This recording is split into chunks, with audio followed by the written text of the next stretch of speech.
नमस्कार, मैं हूं दीपाली राणा। आप देख रहे हैं योर मनी। आपके तमाम सवाल फाइनेंशियल प्लानिंग से जुड़े हुए, आपकी इन्वेस्टमेंट से जुड़े हुए, साथ ही पोर्टफोलियो कैसे बेहतर बनाए या कैसे उसको और संवारे, तमाम बातें आपको योर मनी सिखाता है। आप भी योर मनी में आकर अपने क्वेश्चंस पूछ सकते हैं।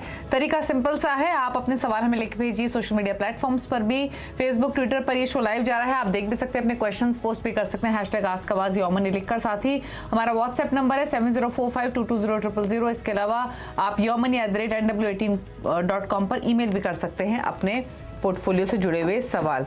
चलिए आज के एक्सपर्ट्स आपको मिलवाते हैं। मनी मंत्रा के फाउंडर विरल भट्ट हमारे साथ मौजूद हैं। विरल नमस्कार, स्वागत है आपका। और हम आमतौर पे जब क्वेश्चंस लेते हैं तो लॉन्ग टर्म इन्वेस्टर्स को एक सलाह जरूर देते हैं कि पोर्टफोलियो ठीक है या पोर्टफोलियो में ये चेंजेस कीजिए, लेकिन लॉन्ग टर्म के लिए अपने पोर्टफोलियो को रिव्यू करते रहिए। तो आइडियली बहुत कंफ्यूजन होता है एक इन्वेस्टर को कि पोर्टफोलियो रिव्यू कब करना चाहिए, कितने टाइम पीरियड पे करना चाहिए, फिर पोर्टफोलियो रिव्यू एग्जैक्टली होता क्या है। तो आज इसी पर थोड़ी सी चर्चा करते हैं और उसके बाद सवालों को लेंगे। तो विरल, पहले तो बताइए कि कब और कैसे पोर्टफोलियो को रिव्यू करें। शुक्रिया दीपाली जी शो में बुलाने के लिए। यानी अगर आप देखेंगे तो पोर्टफोलियो रिव्यू ये सिर्फ एक ऐसी टर्म नहीं है कि सिर्फ हमने बोल दिया और हमने रिव्यू कर लिया। इसके पीछे एक काफ़ी लॉजिक होता है। जैसे अभी देखिए कि ग्लोबल सिचुएशंस, ग्लोबल मार्केट की सिचुएशन अच्छी नहीं है, तो हमारे पोर्टफोलियो का क्या होगा ये हमें सोचना चाहिए। इन्फ्लेशन है, इंटरेस्ट रेट्स की मूवमेंट है, राइट। और सबसे ऊपर मुझे तो ये लगता है कि हमारी फाइनेंशियल लाइफ जो है उसमें भी कहीं ना कहीं कभी ना कभी कुछ चेंजेस आते रहते हैं।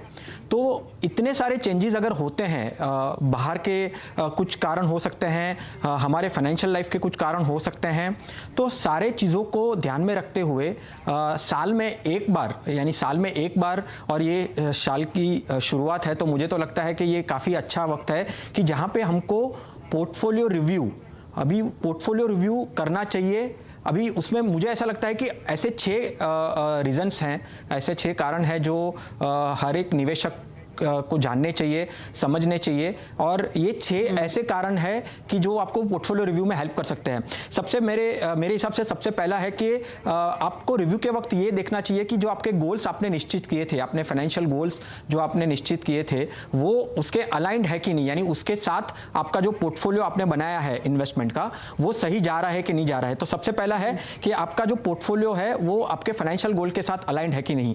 दूसरी चीज़ है कि जब आप रिव्यू कर रहे हैं तो आपको उसके परफॉर्मेंस भी देखने चाहिए एक बार, कि मैंने जो भी एसेट क्लास, शायद से इक्विटी हो सकता है, डेट हो सकता है, इक्विटी डेट हो सकता है, रियल एस्टेट हो सकता है, तो जो भी आपने इन्वेस्टमेंट पोर्टफोलियो बनाया है वो पोर्टफोलियो का परफॉर्मेंस क्या रहा है वो एक बार देखना चाहिए।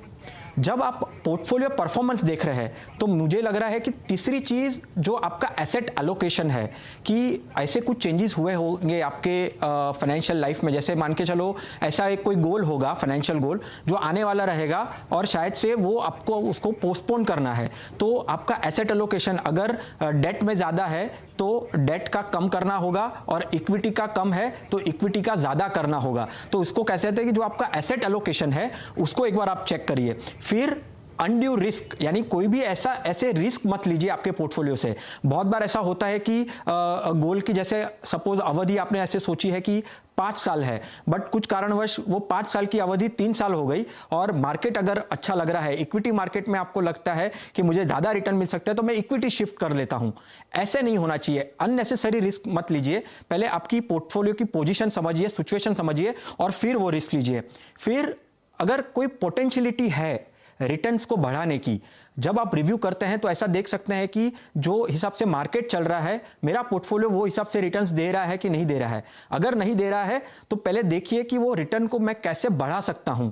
अगर मैंने कोई ऐसे रिस्क लिए होंगे, वो रिस्क को मैं कैसे कम कर सकता हूं। इसके लिए भी पोर्टफोलियो रिव्यू बहुत ही इंपॉर्टेंट है। और सबसे इंपॉर्टेंट है कि रीबैलेंस योर पोर्टफोलियो। जहां पे भी लगता है कि आपको इक्विटी का एक्सपोजर कम करना चाहिए और डेट का ज्यादा करना चाहिए, या डेट का कम करके डेट का ज्यादा करना चाहिए, तो ये जो रीबैलेंस ऑफ योर पोर्टफोलियो है, रियल एस्टेट में बहुत बार ऐसा होता है कि हम बहुत ही ज्यादा एक्सपोजर ले लेते हैं, तो रियल एस्टेट का भी एक्सपोजर कम करना है कि नहीं।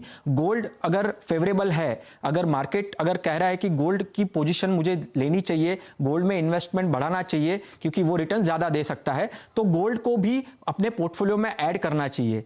तो कहने की बात यह है कि ये जो 6 कारण मैंने बताए वो एक बार आपको रिविजिट करने चाहिए, और ये जो साल शुरू हुआ है 2023 उसमें एक बार आप रिव्यू करिए। साल में एक बार आपका पोर्टफोलियो रिव्यू जरूर होना चाहिए।